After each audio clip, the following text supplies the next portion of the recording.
Welcome to the program Translating Updates in Clinical Practice Guidelines for the Prevention and Treatment of Pressure Injuries to Clinical Practice, supported by an educational grant from Smith & Nephew.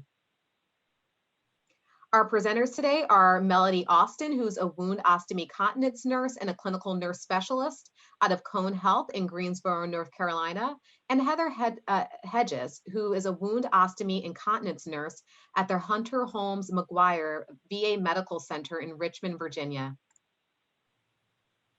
Here are the faculty disclosures.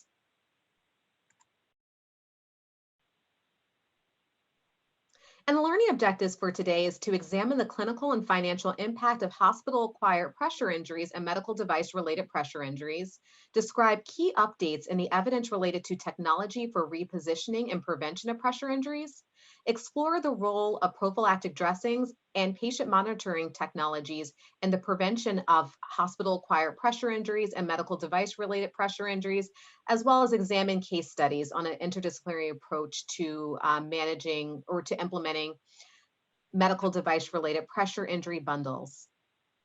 And without further ado, I want to introduce our first speaker, Melody Austin. Good evening, everyone, and it's a pleasure to be able to talk with you about best practice and prevention of pressure injuries.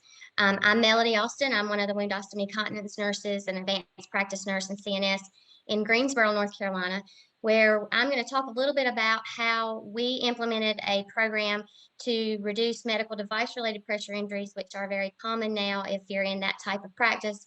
But I want to talk a little bit about pressure injuries in general and what we're seeing in our hospital systems and across the country. It's interesting that about 1 out of 30 patients, hospitalized patients, has a pressure injury. I don't know that people understand the impact of that when a patient comes in the hospital and does not have a pressure injury and they leave us with a pressure injury, the impact that has not only on the hospital, but of course on the patient and their families. The healthcare acquired conditions that are reportable to Medicare, Medicaid, we're working very diligently to reduce those.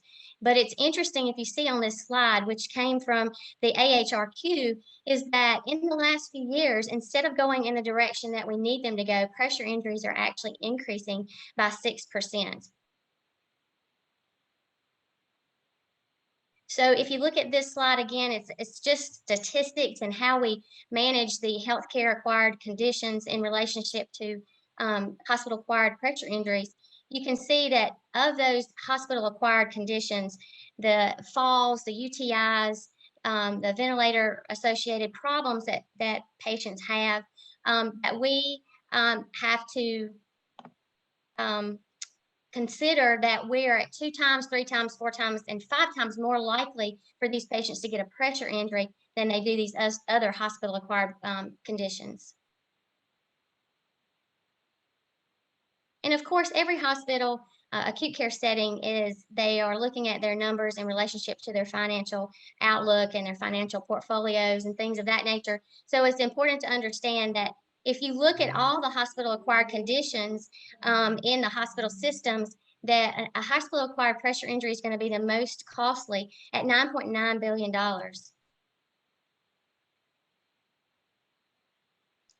So in looking at the average cost, and I actually anecdotally think this is more just because I've worked with some of our hospital-acquired pressure injuries from time to time and looked at them from a financial impact status, but the average cost of a hospital-acquired pressure injury is about $21,000 of a burden to the hospital. Not to mention the fact that there are other things that happen when a patient gets a pressure injury in the hospital. There are things that happen with our quality metrics. If you work in a magnet hospital, things like that. The hospital reputation alone, if you participate in any of the ways that we monitor hospitals' status, those are impacted. Of course, readmission. How many of our pressure injury patients are readmitted just because they have complications related to a pressure injury that they got in the hospital? There's certainly fines, penalties, and litigation. If you've ever been involved in one of those, you know how frightening and that can be for clinicians. And then, of course, it takes a whole lot more resources when we start trying to manage patients with pressure injuries and how we might have to treat them a little bit differently.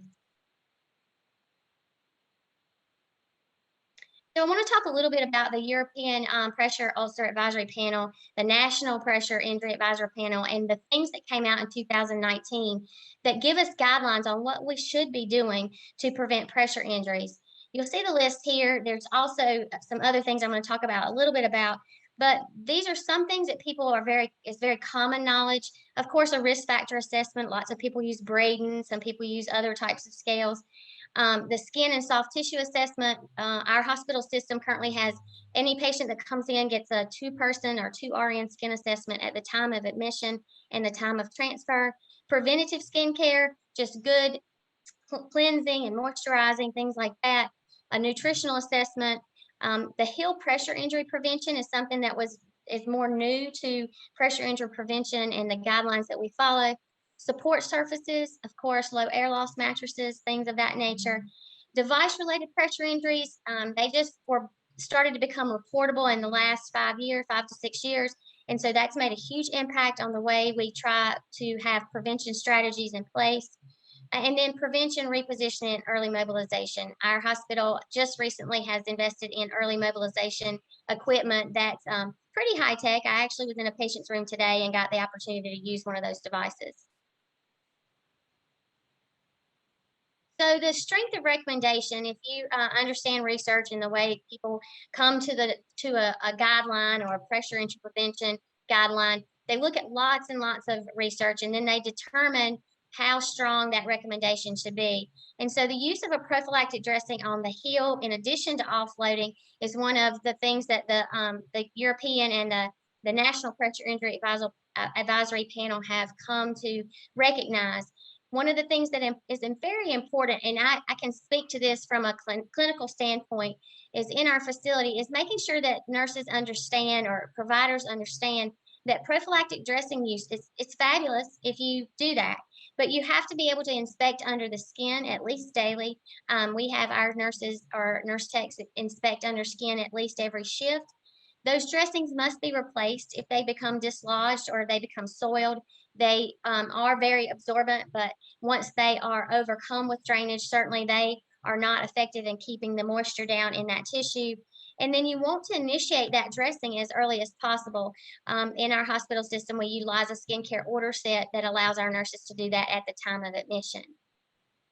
So one of the things that is important to understand is that there's a study out, Forney, that was in 2018, where it showed that the initiation of a sacral pressure injury, the sacral dressing allowed them to reduce a 71% reduction in their pressure injuries and a 69% reduction in cost. So it's important to understand that this study showed us that if you initiate these types of dressings early on as an initial intervention, rather than being reactive to red skin, that we can have great outcomes for our patients and our hospital systems.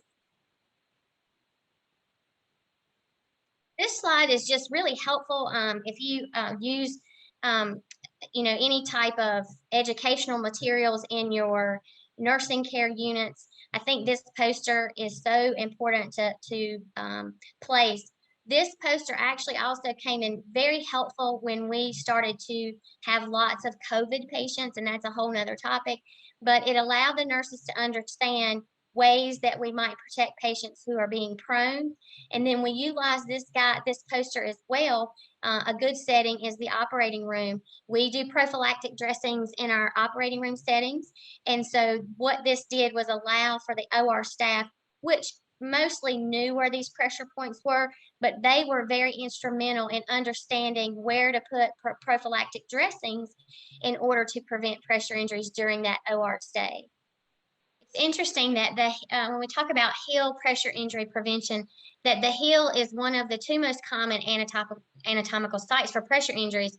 And some of the most severe pressure injuries are found on heels. One of the reasons when we think about even like the white paper years ago from the WOCN that talks about pressure injuries on the heels and how we treat those is that the heel is the furthest away from the heart, of course. And with our patients who have other comorbid conditions, it certainly can be very problematic to have a heel pressure injury that we end up having to treat. It becomes an open pressure injury. and certainly more challenging to heal than some of the others. So one of the things when we think about the new guidelines from the European Pressure Ulcer Advisory Panel, or the National Pressure Injury Advisory Panel, is that the use of prophylactic dressings is one of the recommendations, in conjunction with offloading, of course. But you have to keep in mind, and when we implemented any of the prophylactic dressings in our hospital system, is that you have to make sure staff understand to assess under that dressing at least daily. In our hospital, we have them assess under those dressings at least every shift. They want to make sure if the dressings have become dislodged, if they get too moist or soiled, that they're replacing the dressings, because certainly the foam dressings are meant to absorb drainage. However, if they become overcome with drainage, or they become wet from incontinence, you want to make sure that staff understand to replace those, and that we want to do this early on. In our facility, we have a skincare order set that allows our staff to initiate prophylactic dressings as soon as the patient is admitted. Even within our emergency department, we have staff that will initiate prophylactic dressings.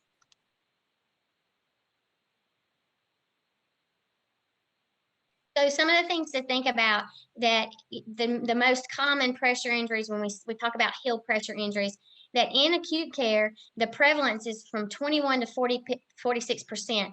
That's a big percentage of your pressure injuries that are occurring on patients' heels. The other thing is that in the European studies, it shows that 38% of these are stage 4 pressure injuries, which are that's very interesting to me, because these patients apparently develop and they worsen very quickly. And then it should be noted that one of the most common areas for children and neonates is also the heel.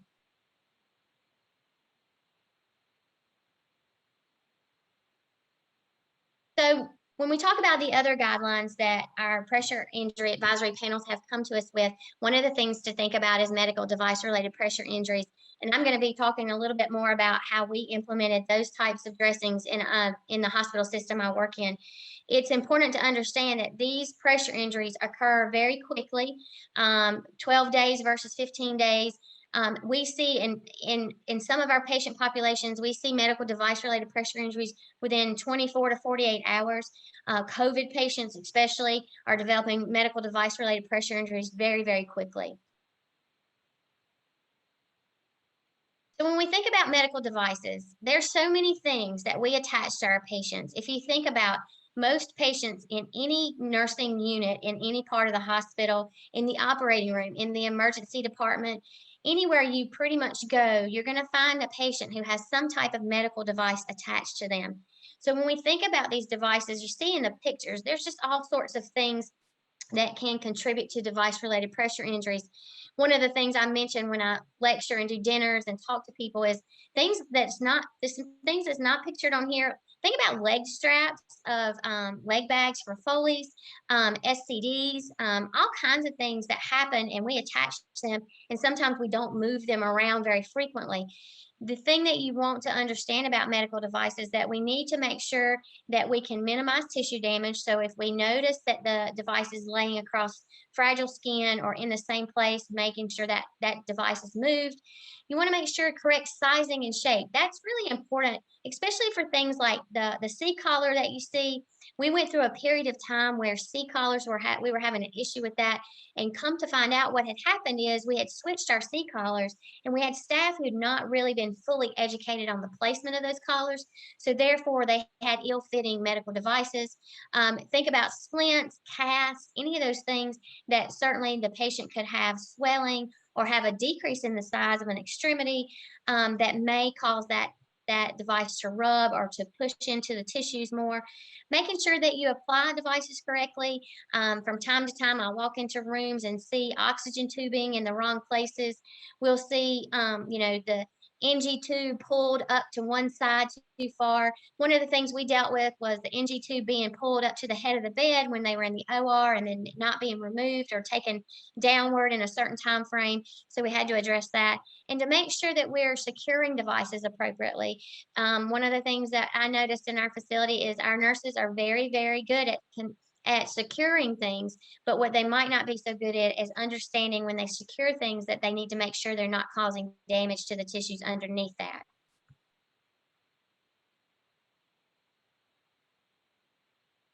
The other thing is to monitor, like I said before, monitor the tension of devices. Make sure that if the patient can't tell us that something's not comfortable, that we are the ones making sure they're still fitting appropriately. I make the reference to when I had surgery on my elbow and I had a 90-degree angle cast on my arm for 12 weeks. Within about 3 days, I noticed that the edge of my hand, where you see this picture, the very first picture there, that the edge of my hand was hurting me, and I come to find out I had a small deep tissue injury from my cast. And so it was easy for me because I was able to tell somebody that my hand was hurting. But think about all of our patients that aren't able to tell us if something's uncomfortable. The use of prophylactic dressings within this recommendation is strongly recommended. And so a lot of facilities are starting or have already started using medical device prevention protocols. Also considering alternative ways to monitor or to give oxygen. Sometimes, the mask may not fit as well or the nasal prong. So you need to make sure if there's other ways that maybe fit that patient better, that you work with other departments. It's very, very important. Pressure injury prevention is not just a nursing thing. And in our facility, what I found, and when I get down through a few more slides, is that nursing took the brunt of this protocol, but when we really involved more disciplines, they wanted to be accountable at times. There were different disciplines that I never even thought about involving. So I can talk a little bit about that later on in the presentation. A lot of people already understand this, but it's really important to know that device-related pressure injuries, about 51% of them occur on the head and face. If you think about walking into a trauma unit or ICU or CVICU, that those patients have a lot of devices, ET tubes, NG tubes, oxygen tubing. They have the forehead probes for oxygen monitoring. So they have tons of things attached to their head and their face and their cheeks. Upper extremities, about 3%. Not as many things attached there. Lower extremities at 27%, and we think about things like offloading boots, leg straps, or Foley catheter securement devices of some type. If you're using any kind of external urinary catheters or external collection devices, any of those tubings are certainly things that can cause problems in these areas. This is just some facts from Joyce Black. She has an article from 2010, and then you see the most recent one in 2018 that talk about where medical device related pressure injuries are happening and how often. So 1 in 3 patients in the hospital is going to have a medical device related pressure injury, which I really kind of think is quite stunning when I read this information initially. But now I'm beginning to see that more and more. 75% of medical device related are facility acquired, and that just makes good sense because we put all those things and attach all those things to our patient. Patients who have medical device related pressure injuries are 2 to 4 times more likely to develop other types of pressure injuries, the more traditional kinds, kind of like sacrum and heels. The number one cause of pressure injuries in children is a medical device. If you think about the premature skin of a neonate or an extremely low birth weight baby, those children are at very, very high risk for any type of device that lays against their skin. And then patients who have medical device related, they have developed them sooner than patients who don't. Like normal pressure injuries, you'll see a medical device, and then you'd see a regular type pressure injury that we are more accustomed to happen very quickly. This is just some ways that you can utilize the foam dressing, prophylactic dressing for prevention of medical device related pressure injuries. You'll note that the different sizes here, different shapes, and what you have access to, but it's just a matter of considering where they might have issues. We had, like I said, some issues with the cervical collars, so we started using the foam dressings, particularly under the chin and on the occipital area. That's where we tended to see more issues. We don't use the multi-POTUS boots in our facility, so I can't speak to that. But braces and the foot pumps, the SCDs, we have had patients where if they seem to be what my ICU nurses call wigglers. If they're wigglers, then and they have on devices on their feet or legs, then the nurses typically will go ahead and implement some type of prophylactic dressing, just because they know those patients are going to be more at risk from not only pressure but friction and shear. So I'm just going to talk a little bit about what happened in our hospital system, what we did when we implemented a medical device related pressure injury prevention bundle.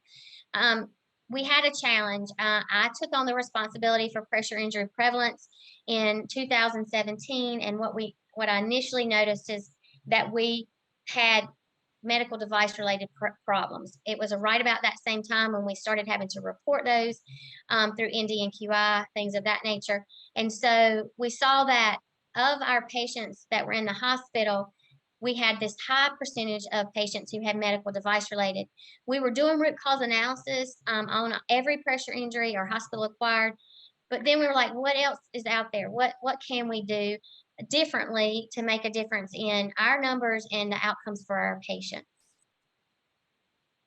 We went and looked at research. Of course, you always need to look at what's out there, what other people are doing. Is this truly a problem across the country? Is it just us? Or what can we do differently?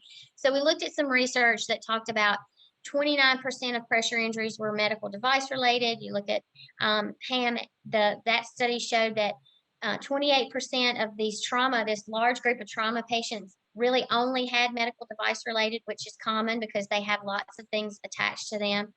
1.3% of all patients had at least, in this study of 113, had at least one facility acquired medical device related. And then Mary Arnold Long, I talked to her in person when I was working on this. She had 142 medical device related pressure injuries in a year in a long-term care unit. And so that's really important to understand. If you don't work in acute care, this can happen other places. I worked in home care for 12 years, and we didn't recognize that kind of stuff as much as we do now. So it's important to understand it's not just in acute care that this can happen. So this slide's a little busy, and I want to give you just kind of an overview about what was happening in our facility when we decided to really focus on medical device related. Our overall pressure injury prevalence was at 0.9%. So we were like really happy with our numbers. Our facility was magnet and everything was going quite well. And then over time, we started to notice that our pressure injury prevalence was going up a little bit. In 2019, you see that we had 40% of our hospital acquired pressure injuries were related to medical devices. So that's when we kind of said, okay, almost half of what is happening in our hospital is related to some type of device.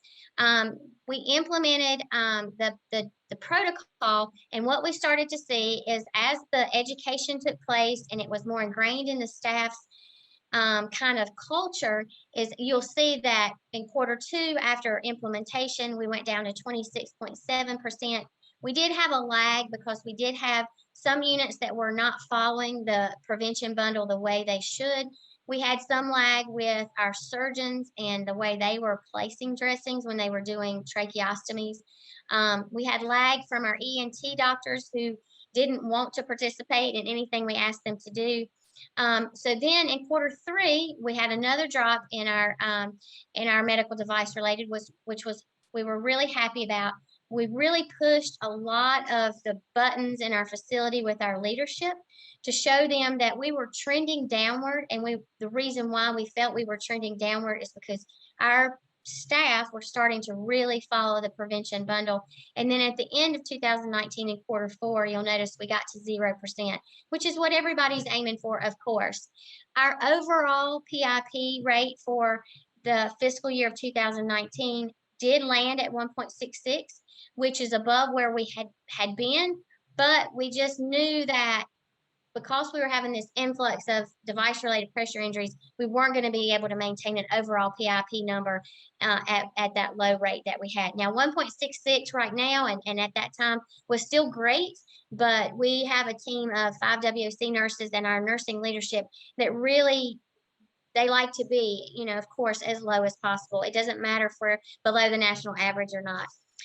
So we started to really trend, what was happening in different units at that time as well.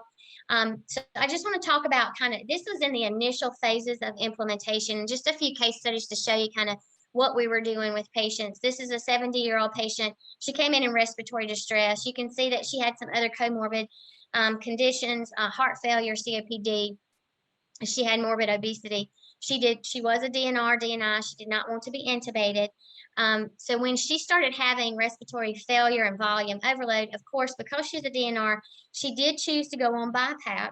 And once she was placed on BiPAP, within 24 hours, I got a call to come to the bedside.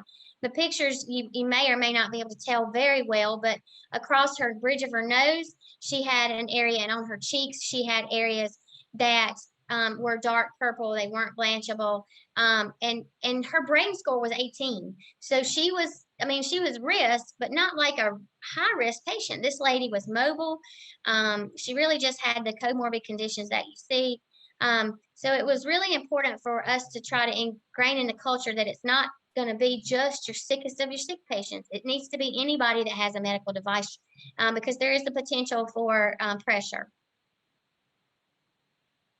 So you can see here what we placed when she was on BiPAP. She had a protective dressing under the head, across the cheeks, on the bridge of the nose, and she actually had one on her chin as well.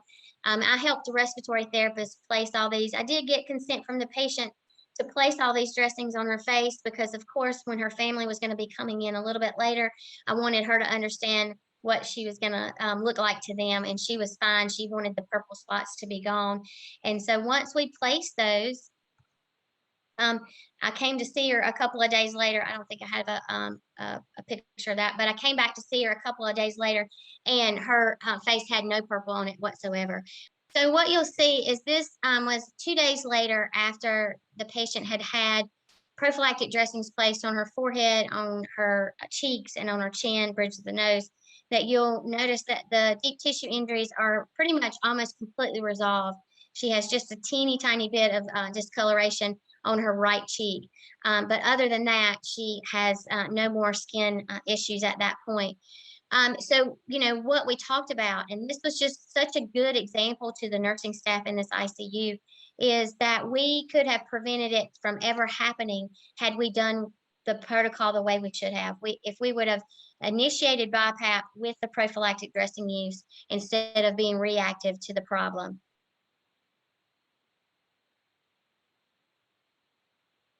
This next case is one that we struggled with for a number of months leading up to the prevention protocol being implemented, is that we had a couple of things going on. We had patients getting pressure injuries, full thickness pressure injuries underneath trachs, the flange on trachs. That's why in our multidisciplinary team, we involved trauma and respiratory, because one of the things we found out, this patient I went to see, and the nurses told me that the trach had been in for 12 days.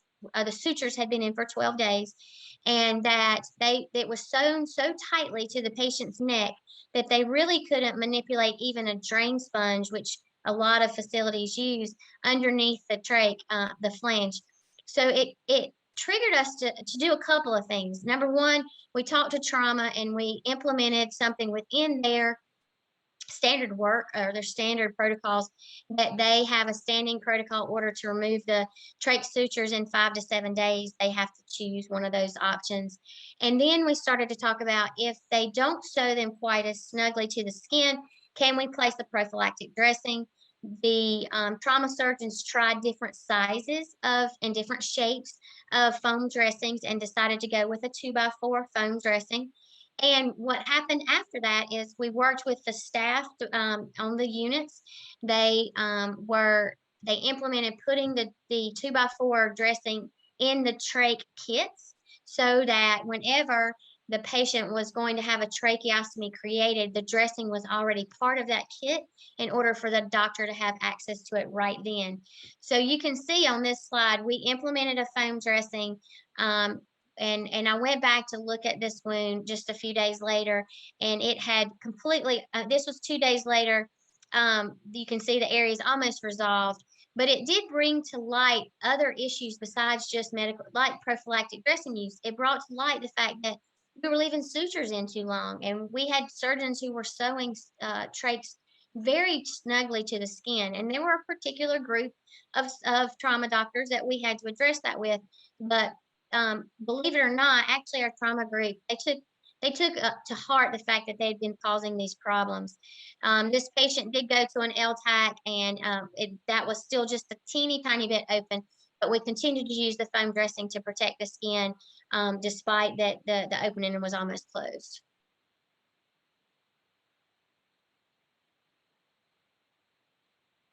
So I've talked a lot about multidisciplinary approaches and how we went about that. We did include pretty much a large volume of different people from different service lines, just because we were trying to make sure that everybody had a voice in what we were doing.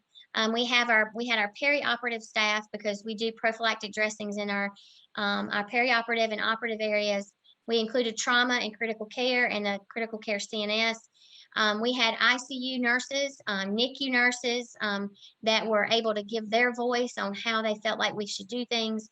We had, of course, the WOC team and the nursing leadership. We included the respiratory therapists, because they were able to help us think through the process of prophylactic dressing use under BiPAP, nasal cannula, ET tubes, anything that they were involved with as far as respiratory treatments. We also involved the dietitians, because we had a slight issue with core tract tubes, which are just tubes that are they're placed. They're a little bit different than NG tubes in the fact that they have a harness that kind of holds them in the nose. But what was interesting about the dietitians is that they were able to help us understand placement a little bit better. They helped us also to understand placement of the feeding tube pump in the room and how that might impact the core tract and the direction in which it laid in the nair.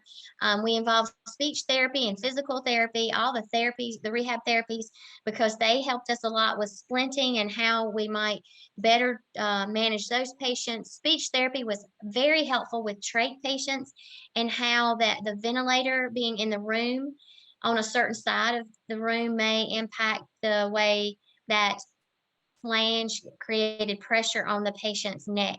So again, it's a big group of people that we had involved, and it might seem like a little overkill, but we were just so very blessed in the fact that all of these people came to the table with lots of great ideas.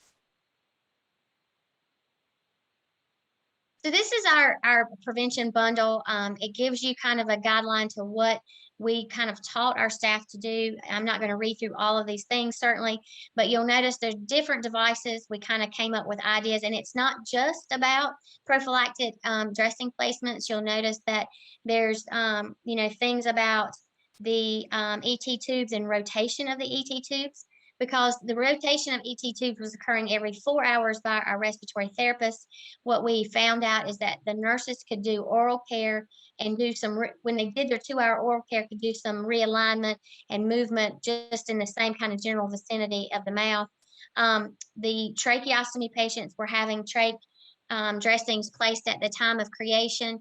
And then we were also having nurses be more diligent on how the patient held their head, if they favored one side or the other, and to try to make sure and position heads a little differently if you noticed a favoritism to one side. You'll notice some places where it says skin barrier film application, and that was related to areas where maybe we couldn't use a prophylactic dressing, but just because of the sheer location. That came into play a lot with patients in the NICU, because they are very, very small. And so there were places where we couldn't really fit a foam dressing, so we used a skin barrier film in those areas. Again, I've talked a lot about O2 and BiPAP. Restraints is something that people don't always think about, but we actually had some device related issues with one particular patient with restraints. Fecal management systems, again, very difficult to have a foam dressing in that area, but we found that barrier film worked really well to protect the patient's skin and make it less likely to break down. The female external urine containment devices, we just had to make sure, because of placement of those devices, if the patient was a larger patient, that the tubing and things like that was being monitored closely, and actually, placing foam dressings on the mons pubis or areas if we needed to protect that skin from the tubing. So one of the last things about in the guideline that we're going to talk about is repositioning and early mobilization. Heather's going to discuss some of the opportunities there and how you might meet those needs for your patient population. Thanks, Melody. So as Melody said, my name is Heather Hedges. I'm a certified wound ostomy and continence nurse. I work at the Hunter Holmes VA Medical Center in Richmond, Virginia. And I'm going to talk to you a little bit about repositioning and early mobilization. So I think this is something that's very ingrained in pressure injury prevention and pressure injury treatment. We know that you can't make a pressure injury better if you don't reposition your patient, and we know that you're not going to prevent pressure injuries if you don't reposition your patient. So we're going to talk a little bit about that and a little bit about the new guidelines. So when the 2019 guidelines came out, they said some things that were a little bit new. They said reposition patients on an individualized schedule. So Q2 hour turns aren't a one size fits all anymore. We know that there are patients who need to be turned more often than that. We know that there are patients who probably don't need to be turned every 2 hours. So really making that an individualized plan of care. Also, we need to reposition these patients optimally. So just turning them and stuffing a pancake flat pillow underneath them isn't going to cut it. It's really about positioning them well, making sure that their bony prominences are offloaded, making sure that their sacrum is offloaded, making sure that their heels are offloaded. So really making those turns and those repositioning events count. And also implementing repositioning reminder strategies. So this is the age-old turning clock that we've all seen, or a musical chime, or the thing that's kind of new that they talked about was a wearable external sternal sensor for your patient.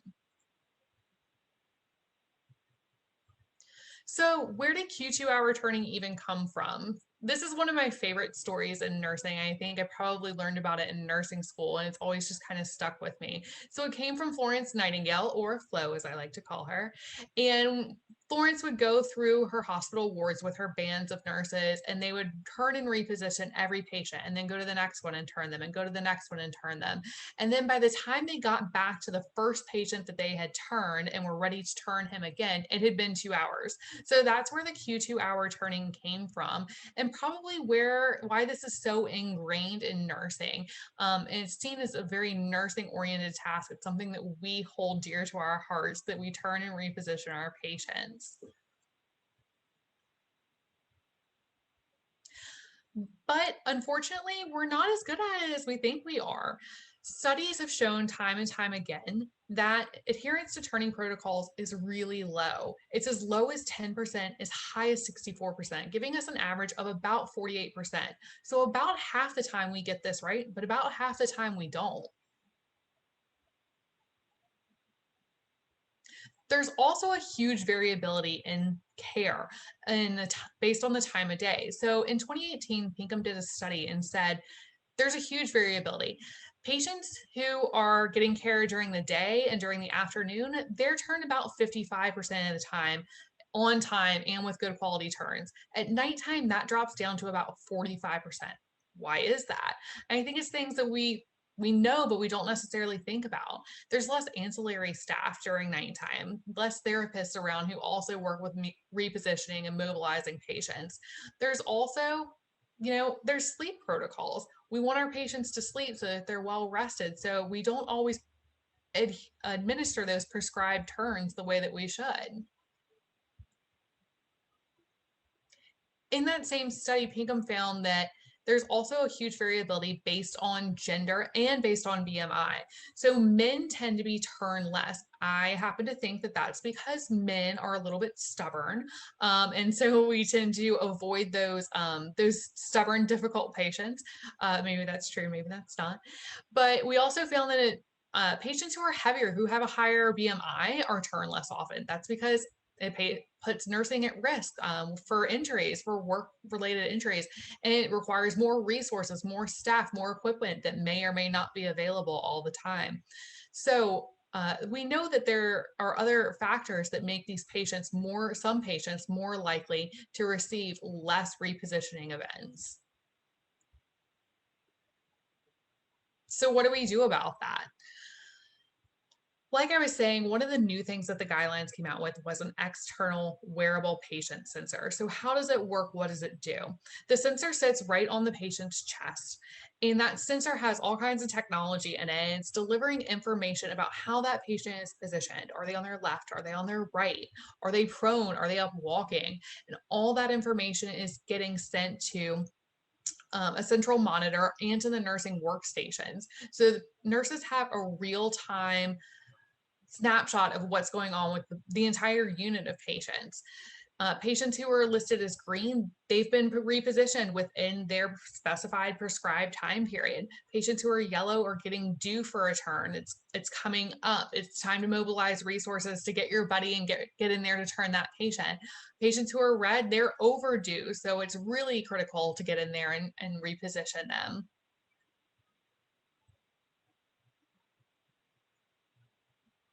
The other thing that's really interesting about this system is that it's looking at the adequacy of the turn. This is information that we really haven't had before. It's easy to look at a patient and say, oh, well, you know, they're turned or they're not turned, but it's hard to see if they're turned adequately. Are they at an angle that's really offloading those bony prominences like we talked about? So this system has that ability, which is really interesting. It also has a built-in algorithm. That algorithm looks at tissue recovery time. So the time that that patient was repositioned, was it adequate for those tissues to reperfuse? If it wasn't, it's going to prescribe a turn quicker than if they had their entire tissue recovery time and reperfusion time.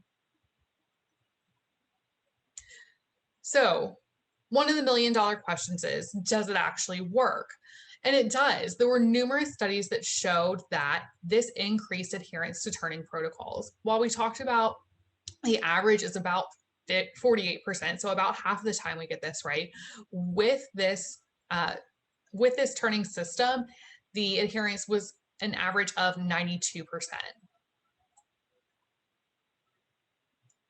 In one specific study, they looked at not two groups of patients, but they looked at the same group or the same unit, and they started putting the sensors on patients, but they didn't tell the nurses what they were doing. They didn't tell them what they were for or anything like that. And they kind of just monitored what was going on. So they were able to see the normal habits of nursing care with these patients on this unit. And that's where they found 64% compliance with their turning protocol. After they turned on the monitors, educated the nurses about what these sensors were doing, and really used them to coordinate care, their compliance rate was at 98%. It also reduced the variability in the care delivery like we were talking about. So instead of having one compliance rate that was, you know, much higher during the daytime and the afternoon time, it evened that out. You didn't have those night shift kind of crashes where they weren't having strong adherence and where patients weren't getting their prescribed repositioning. So all this is really great, okay? But if it doesn't reduce the incidence of hospital-acquired pressure injuries, it doesn't really have any meaning. So I'm happy to say that it actually does. So there was a randomized control trial that was done at 2 critical care units in California. It was actually done at Stanford. This was a huge study. They looked at over 100,000 patient hours and looked at over 1,300 patients. They had one group of patients who had traditional care and then one group of patients that had this new system in place. And they were able to see a 73% reduction in hospital-acquired pressure injuries, which is really significant.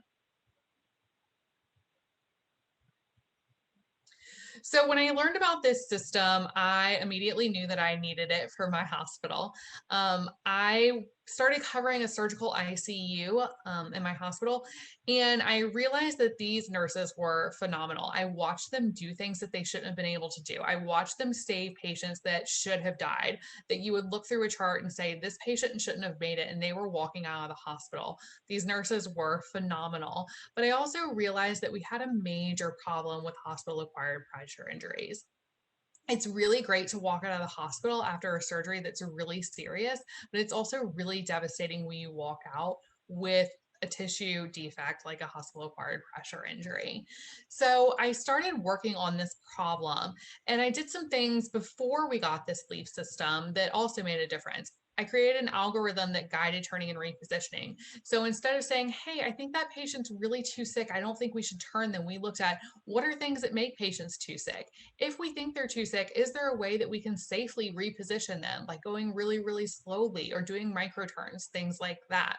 We started extubating patients as quickly as we could, because the sooner you get them up and moving, the faster they're going to get better, and also the less risk that they have for a pressure injury. So also really working with our therapists to make sure that we're getting them up and out of bed as quickly as possible. We also re-educated our staff about pressure injury prevention. I found that as much as you educate staff about pressure injury prevention, you still have to keep educating staff about pressure injury prevention. It has to be an ongoing thing. It's not a one and done. So we kept that education up. We also provided accountability of saying it's not going to be acceptable if we don't turn patients anymore. It's not going to be acceptable for them to get hospital acquired pressure injury. Saying, well, that patient was really, really sick and it's just something that happened, isn't going to be acceptable anymore. So after we did all of those things, we had a really great reduction in our pressure injuries. We had about a 48% reduction, but there were still things that were missing and things that I felt like we could improve on. So we brought the LEAF patient monitoring system in. We created a protocol that said, hey, these are the patients who should get a sensor. It doesn't need to go on everybody. The patient who's only going to be here for a day or two and then he's going to go home, he probably doesn't need this. Or a patient who's a walkie-talkie probably isn't going to benefit from this. So we said, hey, if you've got a pressure injury, if you've ever had a pressure injury, if you're a spinal cord injury patient, so you're really high risk because you probably can't turn yourself as well and have some sensory deficits. If we think you're going to be intubated for over 24 hours, we know that you're going to be less mobile. So we want you to have a sensor. If you have a Braden scale subscore of 1 or 2 in sensory perception or activity or mobility, you would benefit from a sensor. If you've got vasopressors on board, which we know decrease tissue perfusion, increased risk for pressure injuries, they get a sensor. And then any patient based on the nurse or the provider judgment, because sometimes there are patients who just kind of don't fit in the mold, but you're in the back of your head, your nurse brain or your clinician brain says something about this isn't quite right, and I think they would benefit from this. So this is one of my favorite stories about this system. On the day that we went live, it was kind of everybody was holding their breath. It was a really exciting day because this is something new and also kind of a little bit scary. And there was a patient on my unit who was a spinal cord injury patient. And I had taken care of him for years. In fact, everybody on my wound care team had taken care of him at some point in time because he would kind of bounce all over the hospital. And he had been on my unit probably for several weeks at that point in time. He spent most of his time in bed. In fact, I never saw him up in his wheelchair. He did own one, but I never saw him up on it. And he also had at least, I want to say he had at least 4 pressure injuries at that time. His entire backside kind of looked like craters and canyons. Everything was a wound. And he was also one of the patients who was a little bit difficult. He really didn't care for most people. He thought that I was the best thing since sliced bread, which is probably why he's one of my favorite patients ever. And we just kind of had a great rapport and I enjoyed taking care of him. But anyway, so we were a little bit nervous about putting the sensor on him. But I remember walking through the unit and I looked over and I saw him and I said, that's the furthest I've ever seen him turned. And the one of our educators was there and they said, well, that's because we put a sensor on him. And it really opened my eyes to see that we thought we were doing the best by our patients. We were putting the pillows in, we were using wedges, but we really weren't getting our patients properly offloaded because that was the furthest I had ever seen him turn. That's when we had that data that said, this is what an adequate turn looks like. Okay. So that was really eye-opening. People like to ask me, well, what did your nurses think of this? Because nurses don't like change. And for something so personal and something so ingrained in nursing culture as turning and repositioning, it was a really difficult transition. So I like to call this the elephant in the room. What did the nurses say about it? they had a lot of concerns. They said it was a waste of money and they wanted a raise instead. And I was like, that's not exactly how this works. They said it was Big Brother and that they felt like they were being watched. And we also emphasized to them that this is a piece of equipment that's being used to monitor your patients. And one of the things that I always have in the back of my mind from one of my bosses was, what part about this isn't good for the patients? So really emphasizing that this was about patient care, that this was here to protect our patients and to keep them safe, making sure our nurses understood how the algorithm works so that when they said, oh, well, I just turned my patient and it's already red, the system doesn't work, making sure that they understood that algorithm, that that patient clearly hadn't gotten their reperfusion times. They were going to need to be turned more frequently until we could get them offloaded for a longer period of time. One of my other aha moments during this this program, or this bringing this system in, was when I was speaking to one of our physicians. So I was sitting in a room with our educator, and we were kind of going over some extra things about the LEAF system with our nurses, making sure that they understood. And it had been in place for a month or two. And one of our physicians kind of walked over and he just kind of stood there like this.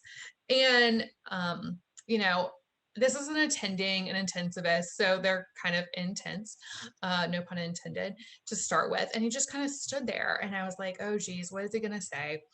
And he goes, I think it's good. I was like, excuse you? He goes, I think this system is good. And I was like, okay. Because I thought it was odd that he noticed. The fact that a physician is talking about something that's so nursing driven was really odd. And he said the nurses are actually turning the patients.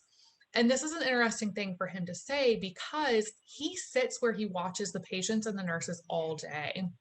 He would sit right across from the nursing station where he had a clear view of everything. So he was used to watching them, and he noticed that there was a definite increase in turning and repositioning the patients. So that the fact that he noticed that was huge. So does it work? Did it work for me? So the answer was yes.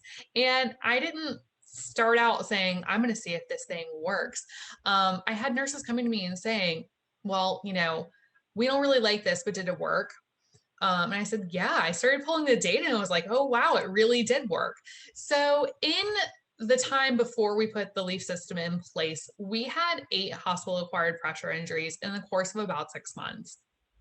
And then after we implemented the system, we had 3. And of those 3, 1 patient was end of life, and then 2 ended up with physician-driven orders to not be turned. So we looked at a 67% decrease in the average amount of hospital-acquired pressure injuries per month, which is really awesome. The other thing that people always talk about with performance improvement projects is whether or not they're sustainable. I'm sure everyone has seen some sort of performance improvement or quality improvement project that everybody is really gung-ho about, and then it just kind of fizzles out. And that new device is sitting in a closet somewhere, that piece of paper, that tracking form, nobody's seen it in a while, and it just kind of fizzles out, which is really what you don't want. The awesome thing about this system is that there is built-in sustainability. So you get a daily impact report that says this is how your unit is doing with compliance. Are we above what our benchmark is? Are we below? How are we doing? So it's really easy to sustain the program because you're getting this daily feedback of how everything is going. It's also really great because you can make corrections really quickly. So if you've had 3 days in a row where things have been kind of rough, you can look into it right away and see what's going on and make a correction so that your patients don't end up with hospital-acquired pressure injuries. So that's my story with LEAF. And at this point, we'd like to welcome some questions. Okay, Melody. So it looks like we have some questions that have come in from you or for you. The first one is, what was the most challenging part of implementation of the MDR-PI prevention protocol? I think the most challenging thing was to get our multidisciplinary team all together and on board. We had a group of physicians and nursing staff, nurse techs, respiratory therapists, all of those folks, and there was pushback from each department for whatever reason. Respiratory pushback because they didn't feel like it was their responsibility to have to place dressings prophylactically. Believe it or not, we had doctors push back because they didn't feel like they needed to be the ones responsible for placing the trach dressing underneath at the time of a trach creation. So that was probably the most challenging. Nursing was on board because they wanted to impact medical device related pressure injuries. Our leadership was on board, but it was just the different pockets of a multidisciplinary team that we kind of had to really, and we still do, to be honest. That's understandable. So another question, what types and sizes of dressings are the most versatile in your prevention protocol? So for our patients, we use mostly the 4x6 dressing because we can use it on pretty much any body part as far as when we prone patients, any of the bony prominence is there. And we use the 2x4 mainly on our face, ears, that kind of things. And then the sacral dressing, of course, that was in place way before this medical device related. So we already had a sacral dressing, prophylactic dressing in place, or that protocol. So we use those. But it's interesting to mention that if you have access to lots of sizes of dressings, certainly the heel dressing can be used in so many different ways. If you saw in the pictures that are shown in the slides, you really can use that, the most versatile, if you're covering large areas or things like that. One of the things, though, I noticed that in our NICU is that the 2x4 and the 4x4 are going to be primarily only ones that you use. That makes sense because they're so small. They're tiny.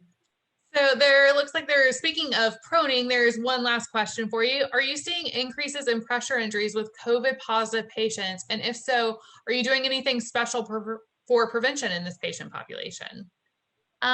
Yes, and if you've read any of the newest information out from WOCN about the difference in the COVID patients' coagulopathies and things like that, when COVID started right away, within just a few weeks, we had within just a few days really of our area being hit with COVID, we opened a COVID hospital.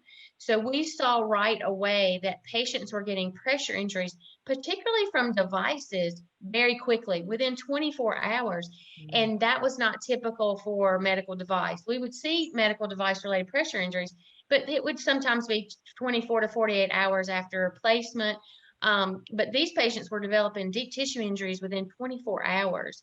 So we put into place a prophylactic dressing protocol for all the bony prominences when the patient's being prone.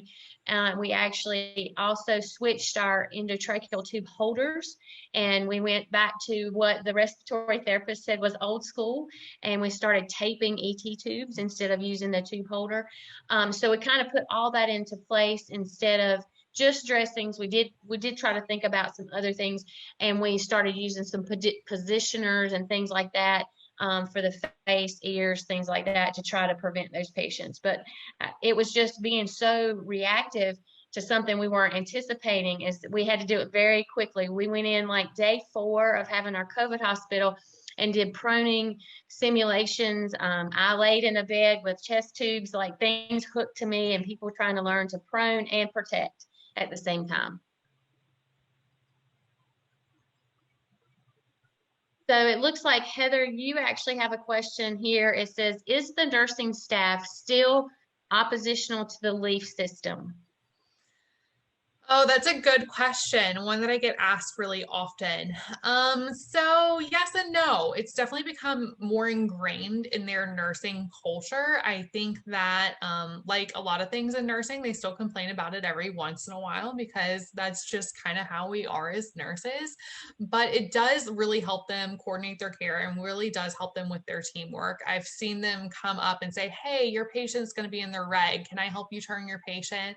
Or, hey, like, it looks like that since there's been pause for a while, do you want to go ahead and restart it? So it's really encouraged their teamwork. And I think it's become more part of their nursing culture probably than they'd like to admit, but I would like to say I think they've gotten used to it.